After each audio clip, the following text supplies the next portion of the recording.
Hey guys, Joe here, the Joe Madden Sports Podcast. Joined this morning by Will Hill, host of the New York City Cast by VSIN and Bet Rivers.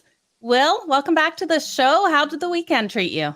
Thanks for having me. It's good. It was a fun weekend. NBA finals, NHL finals. We had some baseball. So a good time of the year. We're going to be sitting here in a couple of weeks, and we're not going to have the NBA and the NHL. It's just going to be baseball, but not too much longer. We'll have football here. So it's nice to have the summer weather. It's good to be on. Thanks for having me.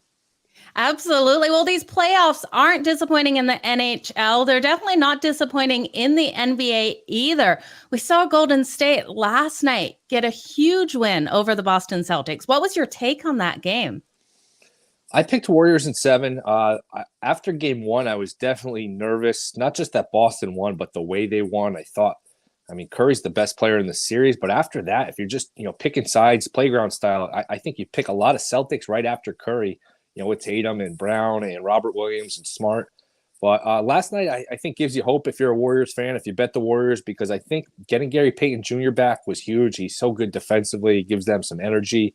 He can hit some open shots. And then Robert Williams does not look good for Boston. His knee is certainly an issue. He's hobbling up and down the court. I think he had 2 points, 2 rebounds. So if you bet some of his under props, you were in some good shape last night. You didn't have to sweat those out. So I think I thought it was going to be a long series going in. I'm probably still at that point where I do think it's going to be a long series. Now it heads to Boston. It's 1-1. I think you need a split here if you're Golden State. You don't want to go down 3-1, even though you would have game 5 at home and a potential game 7 at home. So I think we're headed for a long series. I hope we're headed for a long series. Game 7 would be on Father's Day, so they're really trying to stretch this out, and that would be good for ratings to get a Father's Day, weekend, a Father's Day Sunday with Game 7, Celtics Warriors. So hopefully a long series. I do think we're headed for a long series.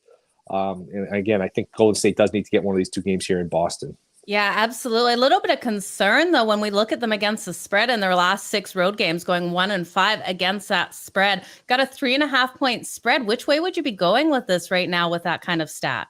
I haven't bet it. I would lean Boston. I just think, getting blown out, they'll bounce back. Yeah. I am going to bet the under. I think this eventually morphs into a more defensive series. You got 2 of the best defensive teams in the league.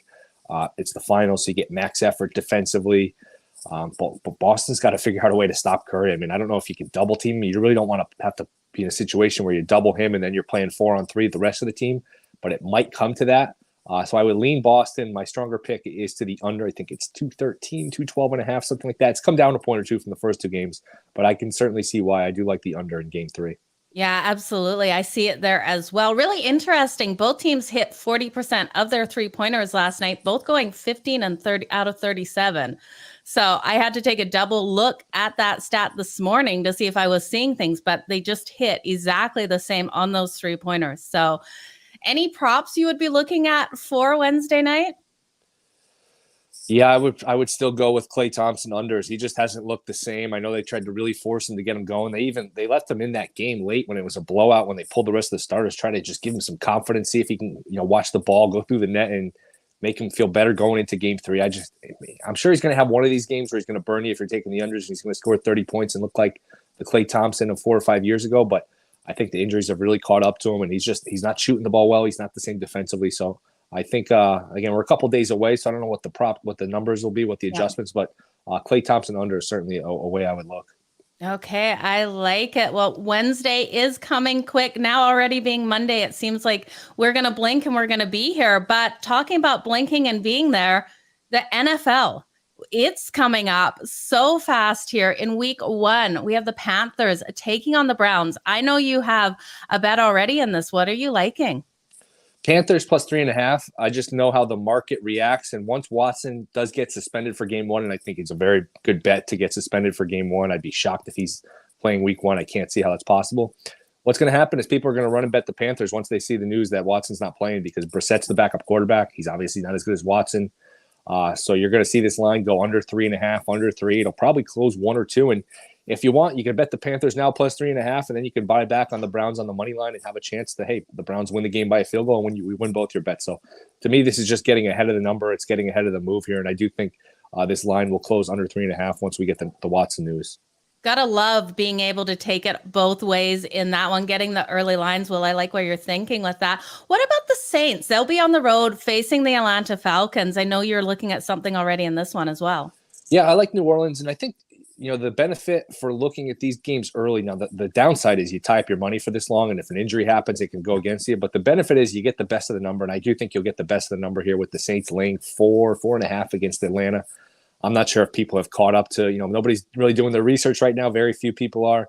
Atlanta's going to be a terrible team. I mean, they're playing Mariota at quarterback.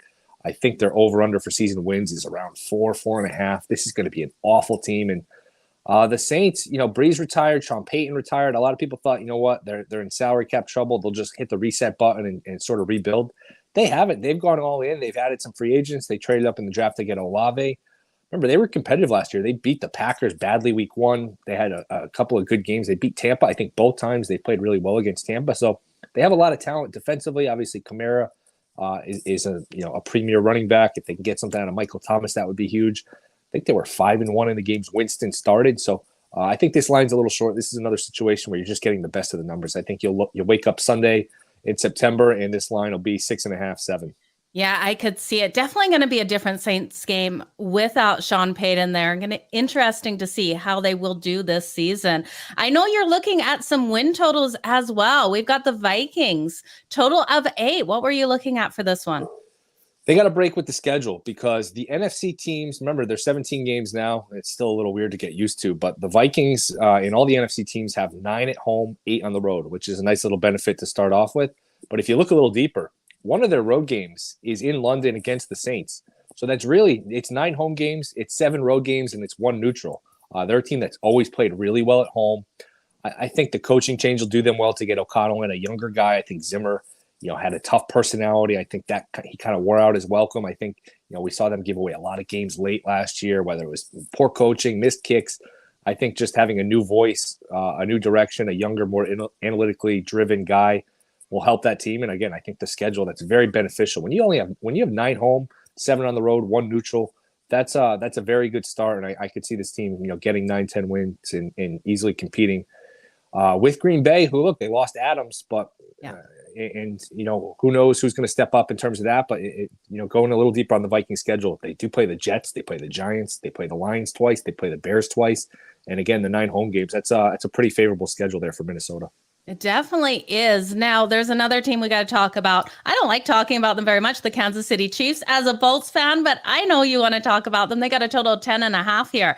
Pretty sure you're going to be looking at this over in this one. What do you got for us, Will? Yeah, I'm on the over. I feel like I'm on an island. Everyone's talking about how tough the schedule is. They're going to miss Tyreek Hill, which, I think is both are fair things to bring up. But anytime you have the best quarterback in the league, and Mahomes is still right there. I mean, Herbert's not far behind, and there's some great quarterbacks, but Mahomes still pretty damn good. And usually the best quarterback, his team wins 11, 12-plus games, whether that's Peyton Manning with the Colts or Brady with the Patriots. It's still a quarterback-driven league. And if you have Mahomes and you have Andy Reid, to me, that's just a duo I trust. I think they'll be able to replace Hill a little better than people might expect. They've always done well developing receivers, drafting receivers. So this is a team, they still get the Texans, they still get the Seahawks. There's some easier games on there. They do have a few layups. I know that the schedule early is pretty tough, but they get Arizona week 1 with no Hopkins. I think this team finds their way to 11 or 12 wins. Yeah, a team I sure wish was not in my division. Makes it very hard for us as Chargers fans. But Will, what have you got happening on the New York City Cast this week?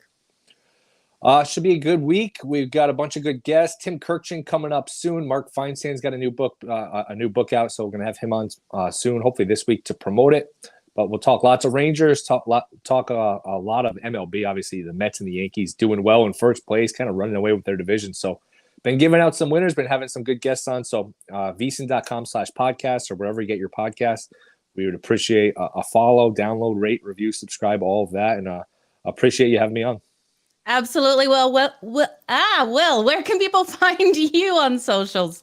At Not the Will Hill on Twitter. There's an extra E in the. So that's where you can find me. Absolutely. Well, Will, thank you so much for joining me here on the Joe Madden Sports Podcast. Can't wait to have you on again. All the best in your shows and all of your bets. All right. You as well. Thanks for having me. This was fun. Thank you.